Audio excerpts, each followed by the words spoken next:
Good evening, everyone. It is Saturday, May 29th.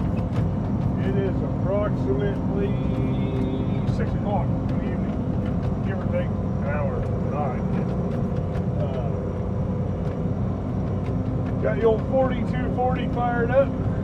We haven't used it much this spring. We did use a disc in some ditches and stuff.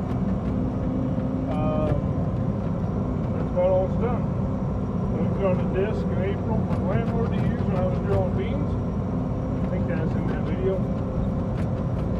Brought her down to Kansas, did some disc ditching while I planted corn. And sorry, I had a low battery message pop up. I don't know how long this is going to last. Yes, we got some rain Wednesday night. We got 2 inches most everywhere.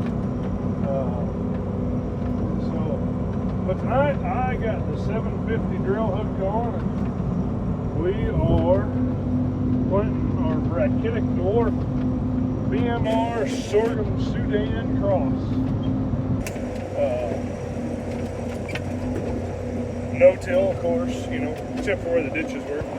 I'm sorry, the sun's probably terrible there. How's that? See the drill back there. So, doing something different, not necessarily on purpose, but this field was corn last year, and it's pretty good corn for dry land in north central Kansas. I think it's right around that 160, you know, give or take a couple bushels. We had to average it on the whole farm, and this field was just part of what that was. Right around there. I planted what they call thunder grazed triticale. So winter triticale, a little bit of rye, some wheat, some spring triticale, plus winter peas, forage collards, and a little bit of rape. So this is what the field looks like. She's pretty green. They were going to spray it yesterday, but they weren't quite comfortable spraying it. They thought the ground was too soft yet, so that's no big deal. But we're supposed to get rain tonight about midnight. I'm going to get dizzy here. There we go. We're going to get rain about midnight tonight. So I've got enough time. I should get this drilled tonight. It's supposed to rain tonight, tomorrow, which is Sunday, Monday, Memorial Day. And then Tuesday is supposed to be Tuesday through Saturday. Beautiful looking weather. So that means I should be putting up hay next week, because I want to be putting up hay right now. But we're not. So I rented that irrigated ground I was talking about out west. Well, I got out there and I got it planted finally the other night before rain. I mean, shy of 5 acres. So it's basically planted. And got to talking to the guy, and he goes, well, I was going to farm this across the fence here on this quarter and the quarter north. Well, there's not all farm ground. There's somewhere around 150 to 180 acres of farm ground on the 2 quarters. Quarter section's 160 acres in case I got a little bit away from myself right there. I need to pay attention to what I'm doing. I left a big old skip. We're going to go back and hit it. So, anyway, got out there, because I was going to farm this ground, but now I'm not. Do you want to farm it? I mean, the planter's sitting there. How do you say no? You know, grain markets are pretty good. Yeah, we'll do it.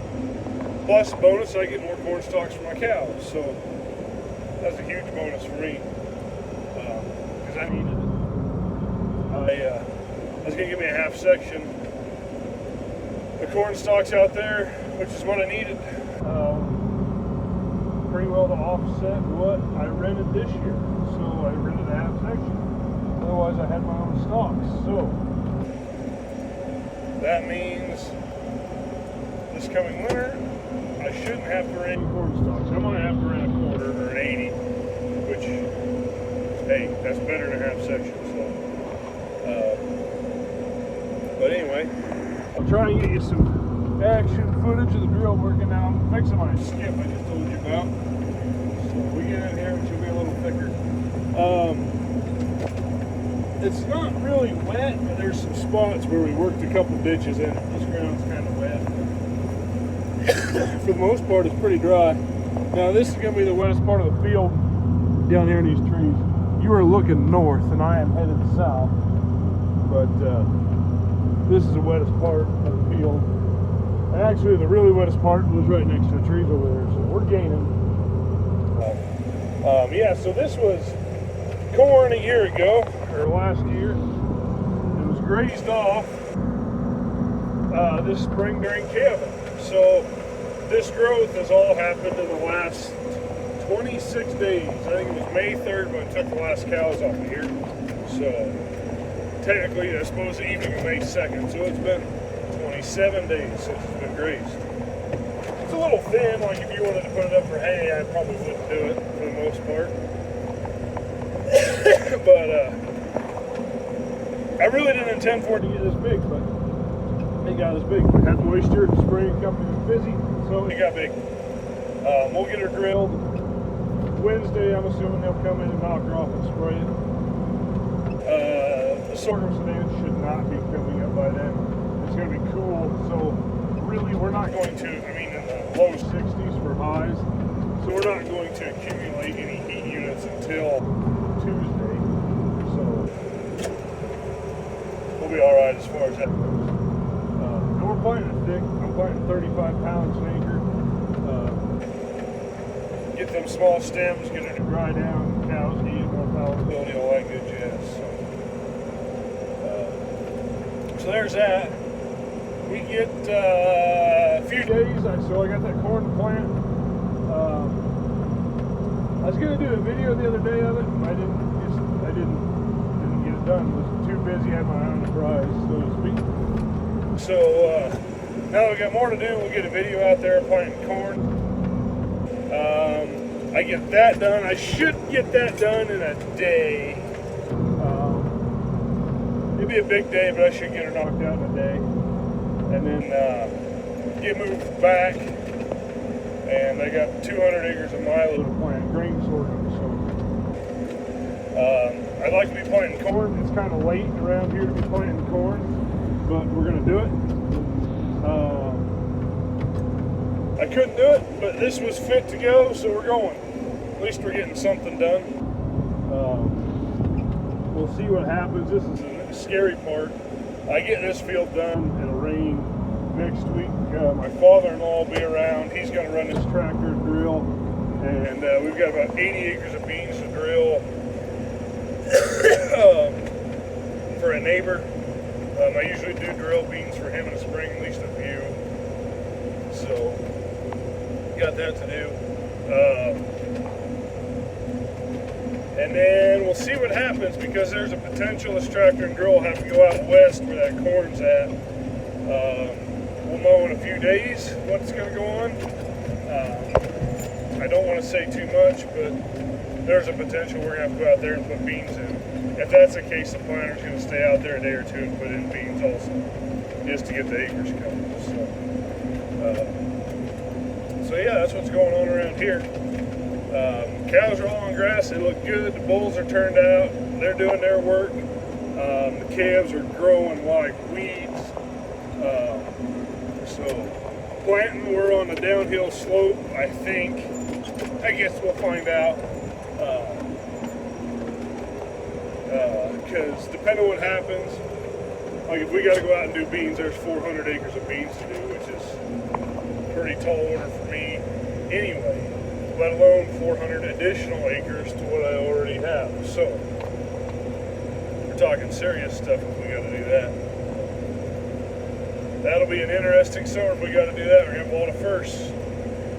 Expanded, got some irrigated ground, going to have large amount of acres compared to what I'm used to. I mean, honestly, it would. If we get that bean ground, it will double the amount of acres I have. Eventually, lost some acres in 1 year. That's huge for anybody. Don't care if you farm 50 acres, 500 acres, 5,000 or 50,000.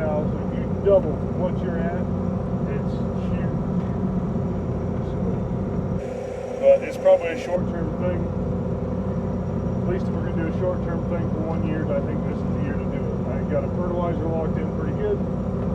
Got some deals made on additional fertilizer for the extra acres. Trying to spread my cost out that way. And prices are looking up. They're a little better than they were a week ago.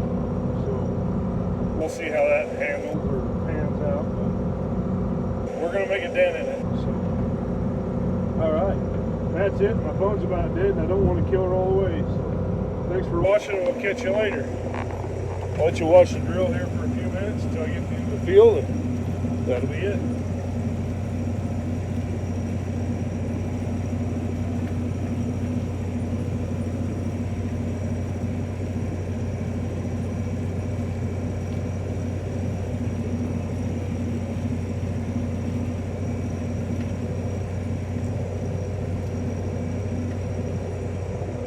Thanks again.